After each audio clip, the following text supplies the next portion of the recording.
you are watching the newsroom with Rimal and this is your host Rimal Razwan। अब से कुछ देर पहले हुकूमत पाकिस्तान ने 27th कॉन्स्टिट्यूशनल अमेंडमेंट यानी कि 27वीं आईनी तरमीम को 2/3 मेजॉरिटी के साथ पास आउट करवा लिया है। इस तरमीम को नवाज शरीफ ने भी वोट दिया है। उन्होंने लंदन से आज ही ट्रैवल किया पाकिस्तान के लिए और सेनेटर इरफान सिद्दीकी जो कि मुस्लिम लीग नून के बहुत अहम रहनुमा थे, उनका कल इंतकाल हुआ था। नवाज शरीफ पहले उनके अहल खाना की तरफ गए, वहां ताजियत की और फिर नवाज शरीफ नेशनल असेंबली में आए। वहां पे मुख्तलिफ पॉलिटिशियंस जो कि पीपल्स पार्टी, मुस्लिम लीग नून, ANP, इसके अलावा मुख्तलिफ सियासी जमातों के लोग थे, उनसे मुलाकात की और अब उन्होंने 27वीं आईनी तरमीम को वोट दिया है। प्राइम मिनिस्टर पाकिस्तान शहबाज शरीफ 27th कॉन्स्टिट्यूशनल अमेंडमेंट के पास आउट होने के बाद पार्लियामेंट से खिताब कर रहे थे और उन्होंने ये कहा कि ये तरमीम पाकिस्तान के सियासी और इंस्टीट्यूशनल निजाम को मजबूत करेगी। नेशनल असेंबली ऑफ पाकिस्तान और इसके अलावा सेनेट के इजलास में इस तरमीम के हक में वोट डाले गए। सिर्फ 4 वोट्स ऐसे थे जो कि अपोजिशन की तरफ से आए और उन्होंने इस तरमीम की मुखालफत की। शहबाज शरीफ का यह भी कहना था कि 27th कॉन्स्टिट्यूशनल अमेंडमेंट मुल्क के सिस्टम को मजीद डेमोक्रेटिक और मजबूत बनाएगी। बात करते हैं 27th कॉन्स्टिट्यूशनल अमेंडमेंट के की पॉइंट्स की। सबसे पहले इंस्टीट्यूशनल रिफॉर्म्स, ब्यूरोक्रेसी और सिविल सर्विस के निज़ाम को मजीद बेहतर करना ताकि लोगों तक जो सहूलियात हैं और इस निज़ाम को लोगों तक सही तरीके से डिलीवर करवाया जा सके। फिर आता है जुडिशियल कोऑर्डिनेशन, फेडरल और प्रोविंशियल अदालतों के दरमियान नया कोऑर्डिनेशन मैकेनिज्म इंट्रोड्यूस करना। प्रोविंशियल रिप्रेजेंटेशन, प्रोविंसेस को पॉलिसी मेकिंग में ज्यादा रोल देना।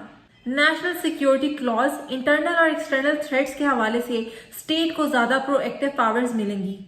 अकाउंटेबिलिटी फ्रेमवर्क, स्टेट ऑफिशियल्स और ब्यूरोक्रेसी के लिए नए transparent accountability system. Prime minister Pakistan Shehbaz Sharif ने अपने खिताब में ये भी कहा कि मुल्क इस वक्त एक नाजुक मोड़ से गुजर रहा है। जैसे कि हम जानते हैं कि पिछले कुछ दिनों से पाकिस्तान के अंदर दहशतगर्दी के वाकयात हो रहे थे। वाना के अंदर कैडेट्स को जो है यरगमाल बनाया हुआ था दहशतगर्दों ने, जिसके बाद हमारे सिक्योरिटी फोर्सेज ने क्लियरेंस ऑपरेशन किया और तमाम तर कैडेट्स को और जो स्कूल का स्टाफ था उसको बाहिफाजत वहां से निकाल लिया गया।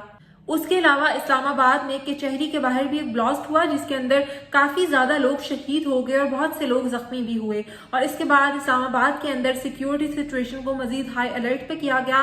पाकिस्तान के दीगर सूबों को, दीगर शहरों में भी सिक्योरिटी को हाई अलर्ट किया गया और इसी का जिक्र आज शहबाज शरीफ ने पार्लियामेंट में खिताब करते हुए भी कहा कि हम अपनी सिक्योरिटी को मजीद मजबूत करेंगे और अफगानिस्तान के अंदर से और जो भारत की तरफ से पाकिस्तान के अंदर टेररिज्म हो रही है उसका भरपूर जवाब दिया जाएगा।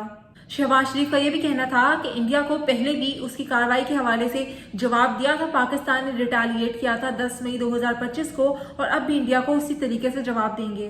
शहबाज शरीफ ने यह भी कहा कि हम अफगानिस्तान की सरजमीन से होने वाली किसी भी टेरर एक्टिविटी को बर्दाश्त नहीं करेंगे। पाकिस्तान अपनी सोवरेनिटी का दिफा करना जानता है।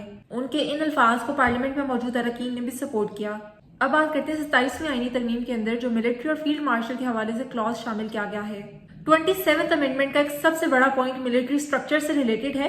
अब कॉन्स्टिट्यूशन के आर्टिकल में एक नया क्लॉज ऐड हुआ है जिसके मुताबिक एक चीफ ऑफ डिफेंस फोर्सेस यानी कि CDF का नया ऑफिस कायम किया गया है।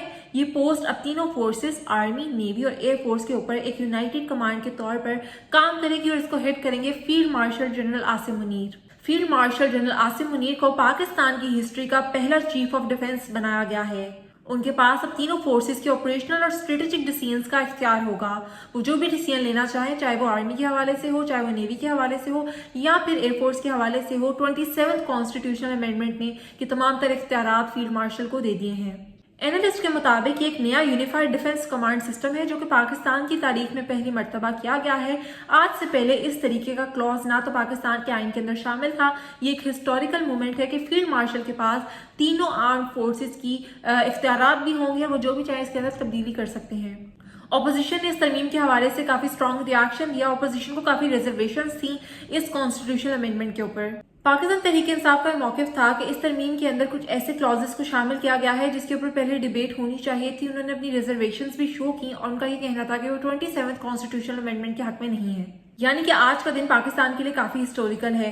पाकिस्तान के अंदर आज से पहले इस किस्म की तरमीम नहीं हुई थी। 27th कॉन्स्टिट्यूशनल अमेंडमेंट के अंदर बहुत सारे चेंजेस किए गए हैं और देखना ये है कि क्या ये तरमीम पाकिस्तान के हक के अंदर फायदा मंद साबित हो सकेगी और क्या इससे पाकिस्तान का जमहूरी निज़ाम मजीद बेहतर हो सकेगा। ویڈیو کے اینڈ میں پوائنٹ ایڈ کرتی چلوں کہ پرائم منسٹر پاکستان شہباز شریف نے اپنے خطاب کے اندر اینڈنگ کرتے ہوئے یہ کہا کہ ہماری سیاست تب تک ہے جب تک قوم ایک ساتھ کھڑی ہے، اور 27th کانسٹیٹیوشنل امینڈمنٹ اس بات کا منہ بولتا ثبوت ہے۔ اس ویڈیو کے لیے اتنا ہی۔ اگر آپ کو ویڈیو پسند آئی ہو تو اس کو لائک کریں، کمنٹ کریں اور چینل کو سبسکرائب لازمی کریں۔